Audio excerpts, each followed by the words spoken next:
Hoy Weather Desk! Weather Update! Ika-26 hanggang ika-27 ng Hulyo, 2026. Magandang umaga, Pilipinas!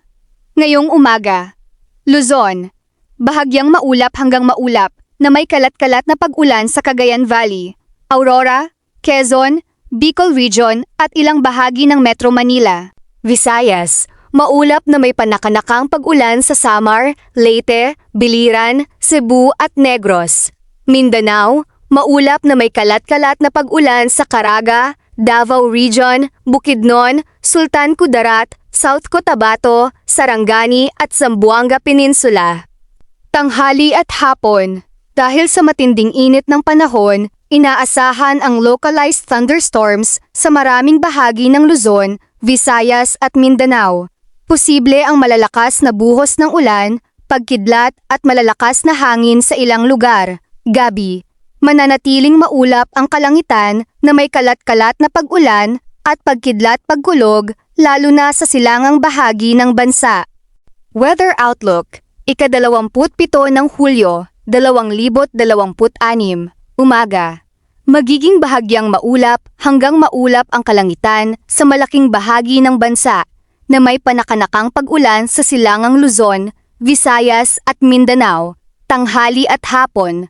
Asahan ang pagbuo ng mga thunderstorm sa Luzon, Metro Manila, Calabarzon, Central Luzon, Bicol Region at Cordillera, Visayas, Samar, Leyte, Cebu, Bohol at Negros, Mindanao, Davao Region, Caraga, Bukidnon, Cotabato, Sultan Kudarat, South Cotabato at Sarangani. Gabi, patuloy ang maulap na kalangitan na may kalat-kalat na pag-ulan sa ilang bahagi ng Luzon, Visayas at Mindanao. Update sa Tropical Depression Quiapo. Patuloy na humihina ang Tropical Depression Quiapo habang papalayo sa Pilipinas.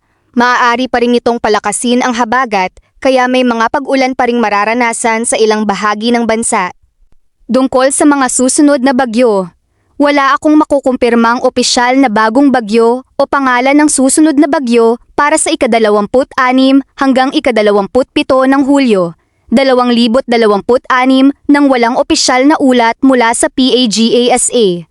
Hindi tamang magbigay ng mga pangalan o lakas ng bagyo kung hindi pa ito inanunsyo. Kalagayan ng karagatan, silangang baybayin ng Luzon, katamtaman hanggang maalon, Visayas, bahagya hanggang katamtamang pag-alon. Mindanao, bahagya hanggang katamtamang pag-alon. Paalala, mag-ingat sa mga lugar na madaling bahain at magkaroon ng pagguho ng lupa.